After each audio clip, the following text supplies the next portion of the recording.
with your long-forgotten name, we call upon you. We call upon you.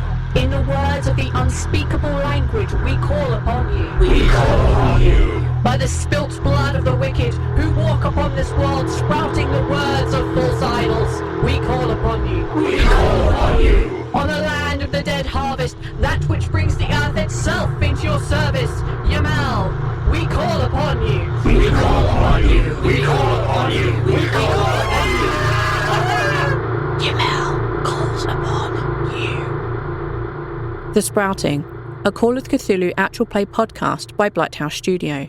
Find us on your podcatcher of choice. The Necromancer of Pricene contains adult content and may not be suitable for children. Parental guidance is suggested.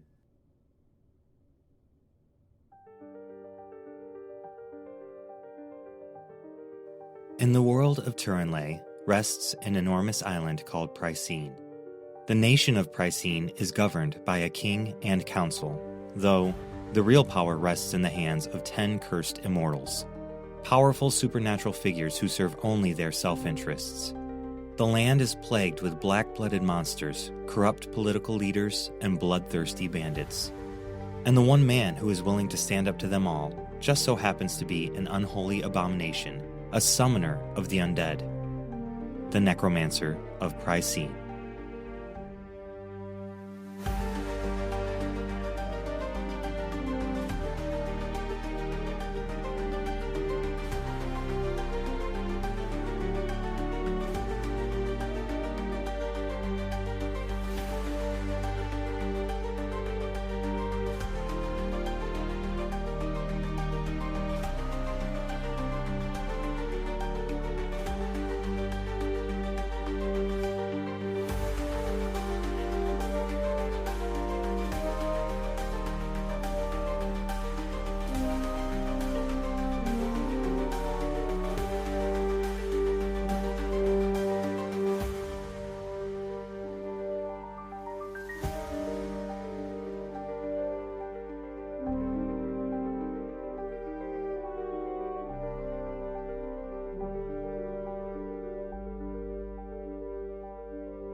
Chapter 1. Stories. All the best stories begin in a pub. At least, that's what my father used to say. My mother would add that only his best stories started in a pub. She said it with love, never malice. The thought of their banter was a comforting reminder of home, a home that felt more distant with each step I took. But, as fate would have it, my father would be delighted to know that my story, too, begins in a pub. The Rusted Saw, they called it. For a pub in a town like Willow's Bend, it wasn't half bad. Lumber towns like these always come up with bizarre names for their bars and lame names for their cities. Willow's Bend had to stay on brand with the neighboring towns of Birch Grove, Pine Corner, Oak Town, and Maplewood. Lumber towns love their trees. Despite the town's simple name, the pub itself was a masterpiece of woodwork. Sturdy and elegant, with tables and chairs that felt like they could outlast the trees they came from. The woodwork was nothing too fancy, which allowed the wood to show off its natural charm. I guess all of that should be expected from a town full of lumberjacks. The people of Willow's Bend knew their craft, and I couldn't help but respect that. In addition to the wonderful craftsmanship, the Rusted Saw was spotless. Cleanliness wasn't something I expected from a small-town pub, but there wasn't a trace of rust on anything, except the saw itself. The relic was a massive, long-forgotten tool hanging on the wall behind the rail, serving as the bar's namesake. I had to admit, it was one of the nicest pubs I had ever visited. Not something I anticipated finding in a small lumber town tucked away at the edge of nowhere. I arrived the night before, bone-tired after 5 days on the road. The room I purchased on the second floor matched the same quality as the pub below, simple, solid, and clean. I spent enough coin to keep the room for 5 nights, but doubted I would need them all.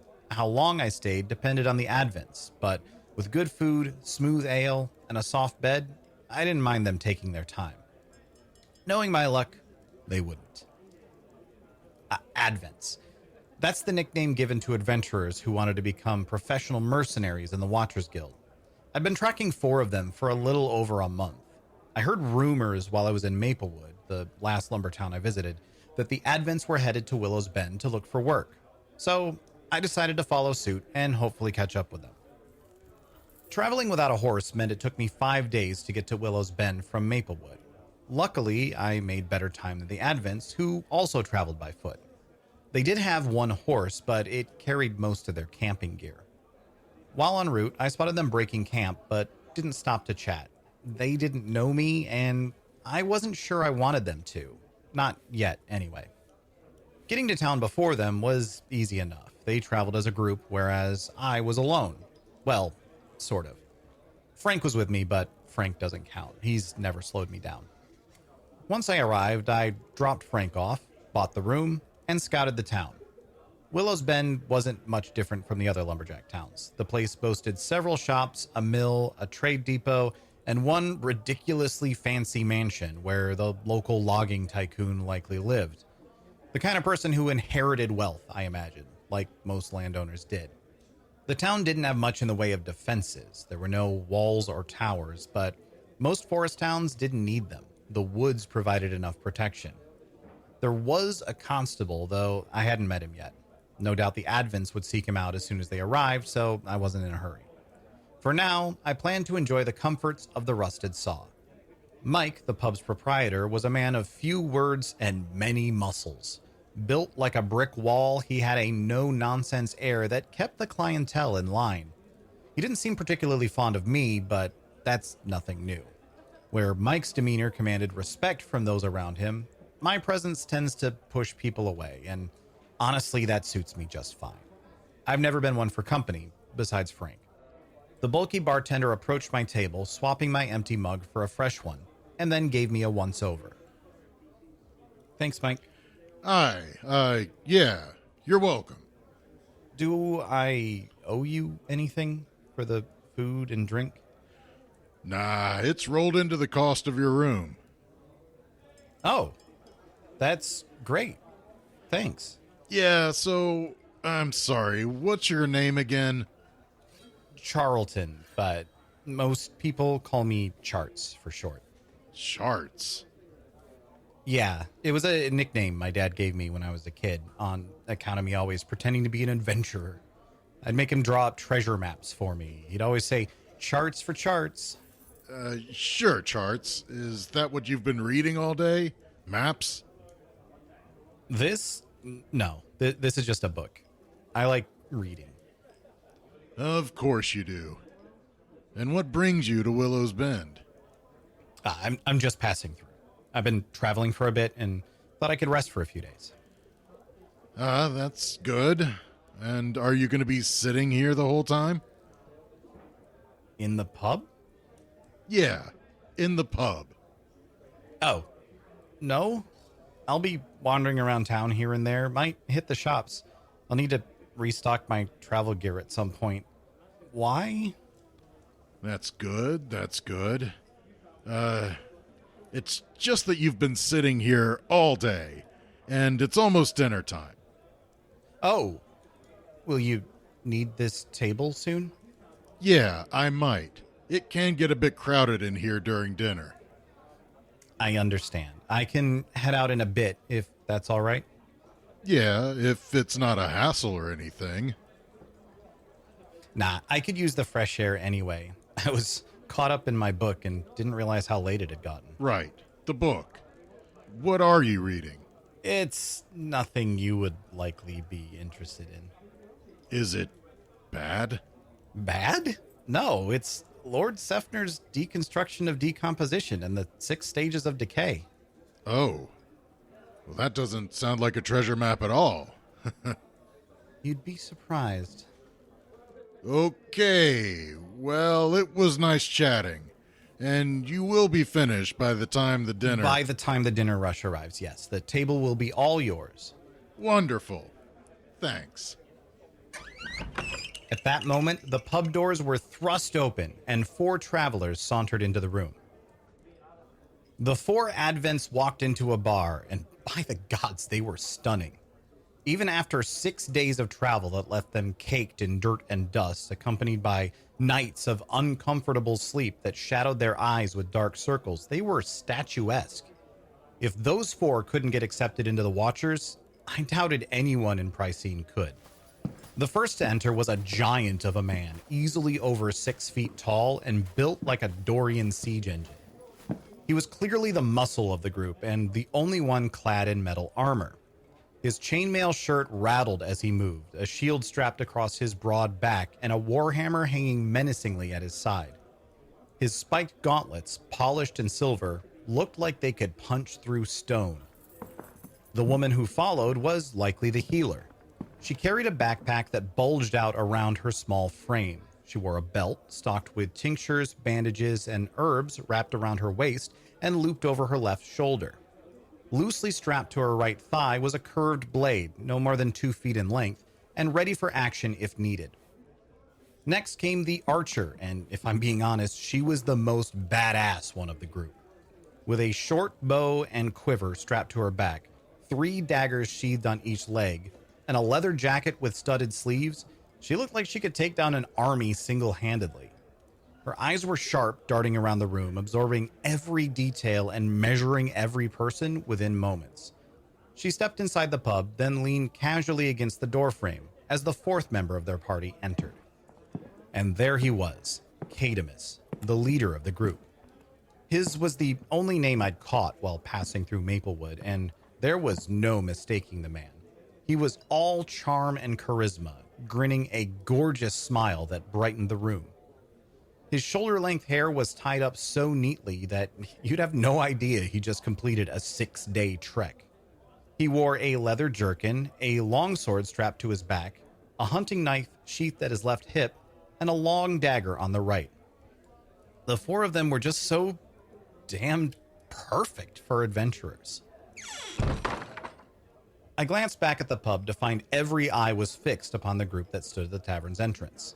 Even I must have been a little transfixed because I didn't realize that Mike had made his way back to his favorite spot behind the rail. He was quick and quiet for a fellow that size. I looked back to the entrance and saw the leader of the Advent soaking up the attention from the room. He broadened his smile, something I would not have thought possible, winked at the patrons of the Rusted Saw, and made his way toward the bar. I heard rumors about the beauty of Willow's Bend, but no one warned me about how heavenly this place would smell. Is that the intoxicating aroma of fresh bread in the oven? Yes, it is. And that's not the only intoxicating thing we serve here. Would you like a beverage while you wait? Ha! My friends and I would love a drink. We would also like a room for the night if you have the space for a group of weary travelers. Plenty of space. That's great news, isn't it, gang? It's the best news. I can't wait for a warm bed. If you've got the coin for it, I mean. Of course, of course. Good. Actually, barkeep, I'm wondering if we could help each other out a bit. I'll help if I can. What do you have in mind? I heard that you might have a banditry problem around these parts. Now, normally, I would not believe such an awful rumor about such a beautiful town, but the person I heard it from is very reliable. And she told me that this particular group of bandits is very nasty. Well, we usually don't like to discuss such dark topics here at the Rusted Saw. Oh, of course not. But you're not far from the truth. I'm so sorry to hear about your misfortune, but as chance would have it, my friends and I are well equipped to deal with problems of this exact nature, should the price be right. Are you members of the Watchers Guild? No, not yet, at least, though we are well on our way. Then I don't think we ought to be paying you gold for mercenary work. We could get in a lot of trouble with the guild for that. And I would never wish trouble upon you and yours. No, we would not ask for coin, just some good old-fashioned trade. That isn't against guild protocol. No, it's not. Well, I don't speak on behalf of the town here. Of course not, but maybe you could point me in the right direction for your city lord or captain of the guard. Mr. Please, call me Cadamus. And these are my friends. Clyde is the big guy. That is Aurora there, and the archer at the door is Finch. It's a pleasure. Cadamus, we're a small town. We don't have a city lord or captain of the guard here. We've got Big George, who owns the Willow's Bend lumber mill, and Constable Arun, who takes care of any civil issues that might come up. And are either of those two individuals present? Not at the moment, but Arun should be here soon. He plays cards every night with that table of gentlemen right over there. Wonderful. Say, while we're waiting, could you tell me when the bandits started making trouble for Willow's Bend? I'd say about 5 months ago now. That was when the first merchants were ambushed. How many attacks have there been? 4 in all, and each one is more gruesome than the last. That tends to be the way of things. When was the last one? The last one? It was only 3 days ago. Only 3 days? That's very recent. It was a gory, damned mess, too. The bodies were found beaten and robbed. And between you and me, it didn't look to be a quick affair. You saw the bodies? Yeah, Arun needed help, so I lent a hand. We salvaged what we could from the wagon, which wasn't much, and then we buried the bodies just off the highway. And has Constable Arun done anything to pursue these bandits? There's not much he can do. He has a deputy, but it's just the two of them for the whole town. Again, we aren't a big city. We make do with what we have. I understand. Barkeep, You can call me Mike. it's a pleasure to meet you, Mike. You as well, Miss Aurora. Can you tell me, do the bandits attack every merchant that travels the highway to Willow's Bend? No, some merchants can get through. And every one of our logging caravans has made it in and out of the town unmolested. And would you say that the merchants that have made it through tend to be better guarded? Yeah, I'd agree with that. Thank you. Now, I hate to sound rude, but I need to tend to my rounds. Are you all right for now? We are great. Thank you for your hospitality. I'll let you know when I see Arun. Thanks. So what do you think? It sounds as if the bandits are held up somewhere nearby. I bet they're in a cave or something similar. Could be a hunting cabin or a makeshift shack. In any case, doesn't sound like this Arun character is even looking for them. He's leaving the merchants to fend for themselves. Agreed. And the bandits aren't going after any well-guarded merchants, so they're probably not very strong or well-trained. Yeah, they are probably just a couple of opportunistic psychopaths looking to make a quick buck and bail once they've gotten their fill. It's easy pickings around here. I say that we talk to Arun and see what kind of deal he can make on behalf of the town. And if we don't like his terms, we chat with the lumber mill owner. Big George? Yeah, him. We strike up a deal and then go beat the shit out of some bandits. The Necromancer of Pricene will return after these messages. Hey everyone, if you're enjoying what you're hearing but would prefer to continue listening without ads, we have an option for that. All of our Patreon subscribers get ad-free listening to every show in the Creative Typo Network. If you're interested in becoming a patron and supporting the show and the cast, we invite you to check out our website at www.creativetypo.com, and the link to our Patreon is right there on the front page. All right, back to the show.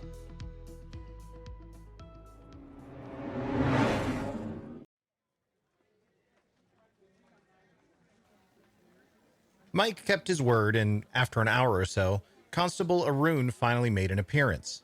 I loitered for a bit longer, but the pub had grown busier and noisier, making it impossible to eavesdrop on their conversation. Like Mike, I was also true to my word, so I relinquished my table as the rusted saw filled with dinner guests and headed back to my room. I collected a few essentials, a canteen, a hunting knife, my travel pack, and a rain cloak, just in case, then checked the seeds in my hidden pocket to ensure they were tucked safely where they belonged. Ready for the road, I opened the door to the hallway and paused to collect my thoughts before heading back downstairs. Now, you're probably thinking to yourself, why isn't Charts going to chat with the Advents? Does he want to join their party? Is he hoping to become a mercenary with the Watchers Guild? Is this one of those stories where the awkward would-be hero teams up with the cool kids and gets dragged along for an epic adventure? Let me clear that up right now. This is not that kind of story, and the last thing I'd ever want is to join the Watchers Guild. You see, I've seen exactly what the Watchers Guild is capable of, particularly their leader, a man known as the Torch. Those Advents might be decent people or terrible. It doesn't much matter to me. If everything goes to plan, they'll lead me right to the Torch, and I'm going to kill him. Before heading back downstairs, I glanced at myself in the hallway mirror. I might not be as handsome or imposing as those Advents, but I'm by no means an ogre either.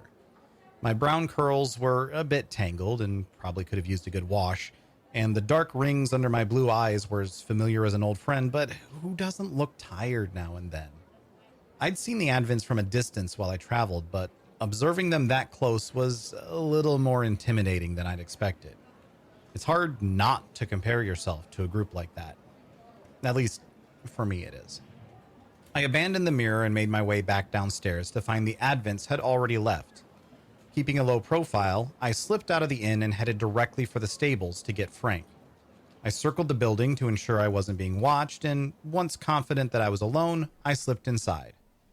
That's when I heard her voice. What are you doing? Nothing? It doesn't look like you're doing nothing. Well, I am, so leave me alone. Are you trying to steal someone's horse? What? No. Well, you didn't have a horse when you arrived here, and it does look like you're trying to steal something. Well, I'm not. Are you trying to rob those wannabe mercs? Because that seems real risky. No, I'm not trying to rob anyone or steal any horses. Okay. It's only that you're slinking around like a tabby looking for a street rat. It's suspicious, to say the least. A tabby? Yeah, the type of cat. I don't know what that is. You don't know what a tabby cat is? No, we only have mountain cats where I'm from. Big ones. They get the goats sometimes. Oh, okay. Well, then you're slinking around like a mountain cat looking for a goat. Can I help you with something, or are you bothering me just for kicks? You really should stay at the inn. Sundown is coming and the forest can be dangerous at night. I'm fine, thank you. Seriously, there are thieves and bandits about. All sorts of unsavory types. Something bad could happen. I've done fine in the forest so far. I think I'll be okay. Now, if you'll excuse me. My name is Anya. That's nice. Why are you going in that stall? There isn't a horse in there. Did you hide something inside? Hey, Frank. How you holding up, buddy? Told you I'd be back for you. Who are you talking to? Are you ready to go on a short trip? All right, follow me. You were hiding a person in there? I don't think the innkeeper would like that. Probably not, but he's not going to find out, is he? Not from me. I ain't no snitch. Good. Hello, friend. I'm Anya. Frank doesn't talk much. He's shy. Is that why he's wearing the hood and mask? Yep, exactly. He looks like one of those creepy temple priests from Dawsna. I've never been. You should check it out sometime. The city, not the priests. Noted. Are you headed west? Yeah. So, you are following those adventurers? Just coincidence. Okay, sure. Mind if I tag along? I mean, I prefer to do things alone. Alone. With Frank, you mean?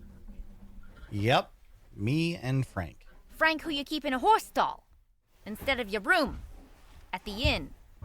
Yes, now go away. Come on, I'm just teasing. Let me travel with ya. Nights in the forest can be real dangerous, and it's much safer to travel as a group of 3. 3 is a luck number. We're less likely to get robbed when we're a luck number. You're not gonna leave me be, are you? Probably not, but I swear I'm a great traveling companion. People are always telling me that I make travel 10 times easier on account of being so pleasant to walk with. I don't have extra food. That's okay. I have my own. And I don't know how far I'm going tonight. That's okay too. I'm just tagging along. Ugh, fine. You can come. Yeah, you're not gonna regret it. I'm already regretting it. Say, I didn't catch your name. I'm Charlton, but most people call me Charts for short.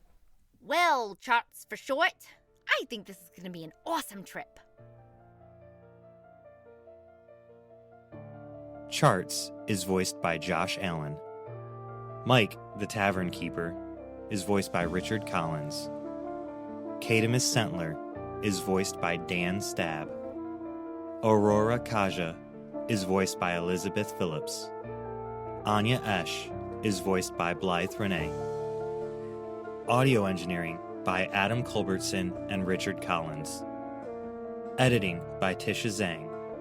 Music provided in part by Elizabeth Blakely and written by Nico Rodriguez. The Necromancer of Pricene is a Creative Typo Entertainment production. For more information about this show, our cast, or other shows under Creative Typo, please check out our website at www.creativetypo.com. And thank you for listening. A very special thank you to our executive producers from Patreon, Nick Mead and Patrick T. Arseneault.